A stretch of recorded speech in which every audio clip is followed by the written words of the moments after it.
When Althea first asked me to say anything today, she said I wanted on the idea of faithful God. Well, I said to her, how many hours do I have? And I mean it.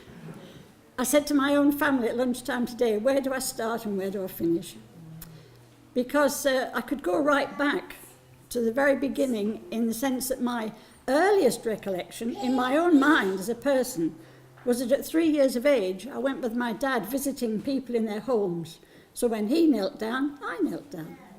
And so I learnt from that age that if he could talk to God, so could I. And it's been my stay through the whole of the years.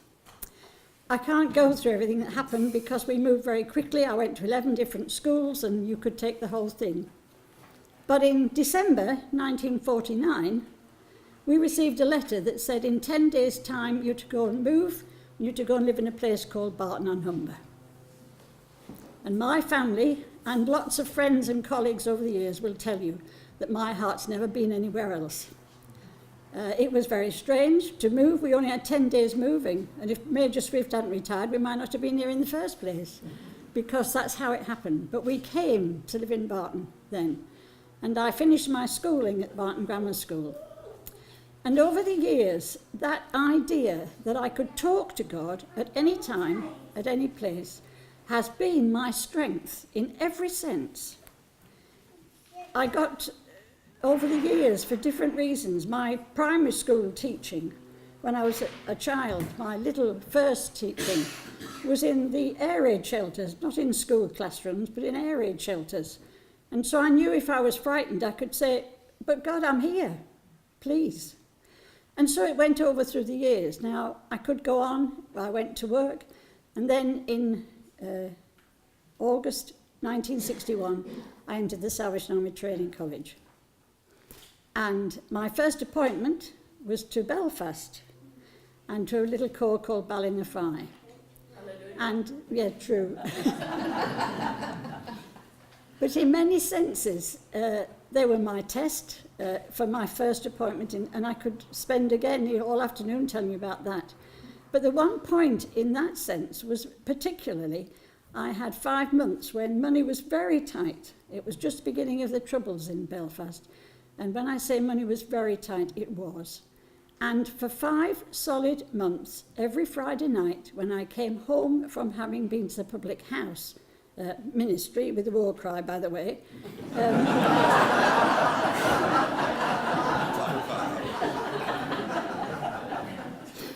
I found a food parcel on the bottom step of my flat.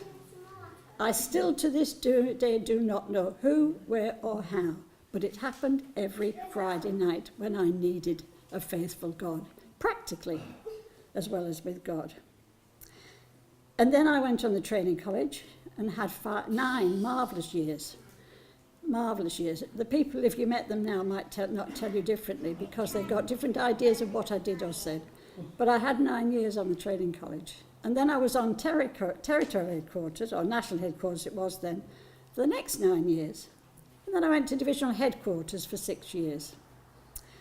And then the Salvation Army asked Jean and I if we would go as corps officers. And we said, yes, please, quickly, let's go.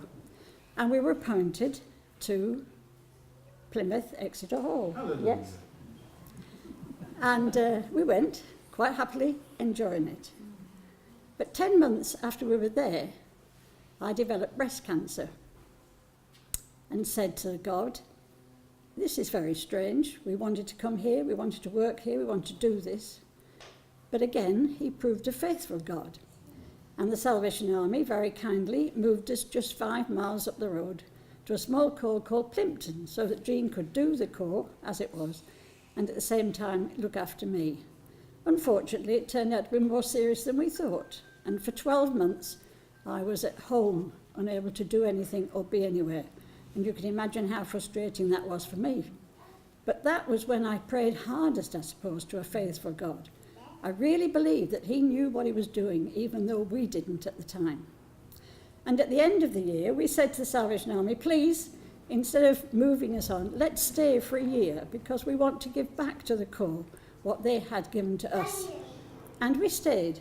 And in that year, we had 3 new soldiers enrolled. A faithful God? Very definitely. The first one, actually, in interest, we'd had prayer meetings for some while, and we kept joking amongst the group that were there, because a lot of them were ladies, we'd better pray for a man. And we made it a joke, and yet we made it seriously. But our first soldier came to the door and said, please, God told me at church yesterday to join the Salvation Army. And he became a soldier, a very good soldier in the Corps. And then after a year, we said, now where? And we opened the post, and in May 1992, we came to Barton. I'll tell you, the territorial commander at the time took me aside and said, how did you manage that girl? He did. And he's never forgiven me for it, really, in many senses. We still joke about it now. But I could never, never, in my wildest imagination, believe that that would happen. It is true. I've been a soldier of this Corps all those years, for very reasons. And I still believe that when 25 years ago this week, or this year anyway, God said, go to Barton and Humber, my family's here. And when I phoned them, they said, well, we know that's what you want. Now tell us the truth. And they vouched for it. And in those 25 years, that faithful God has been there. My conversations with him have been varied, sometimes in frustration. I keep telling people when they're grieving, there's every right to be angry with God, and I've been angry with God sometimes, very often. And yet, despite it all, there has been that certainty that God's timing was absolutely, perfectly true. When we came here first, in December 1949, just 3 months later, I was enrolled as that soldier on my 14th birthday. I'd been dying for it, dying to be a soldier and wear a proper uniform, as I put it. And God's timing was absolutely perfect. And 52 years after I was actually enrolled, Kevin and Pam made me Corps Sergeant Major to the very month, but they didn't know it at the time. Faithful God? And this building is absolutely proof of everything that's been faithful. We decided, after years of prayer, and I mean prayer, Jean and I particularly, how could we do anything? And then we got the charity shop, or the tea room, and that was the most important part of it. And God was there in that. We'd prayed, we'd looked at different places, but God knew that that was exactly where it had to be and what it was. And the number of contacts that we've had in that shop has been absolutely marvellous. And then we spotted the Carnival pub. And I said I would never say that word again. But we did. And we thought it was right. And God said, hang on a minute. I'm the faithful God, not you. My timing will be absolutely true. And it's been proved, again, even during this last 2.5 years. It has, in so many different ways. Because just when we seem to be there, the next day we've heard no, some reason. And when I tell you that when we actually opened the tea room, it was May the 8th, in 1997, 1 year before I retired. And then exactly 20 years to the very week, on the 10th of May, they handed Captain the keys to this. 20 years of faithful God. And I'm more aware of that than of my frustration in those 20 years. I wouldn't be here today if I wasn't. And my reading for my Bible today said, see what great love the Father has lavished on us, that we should be called the children of God.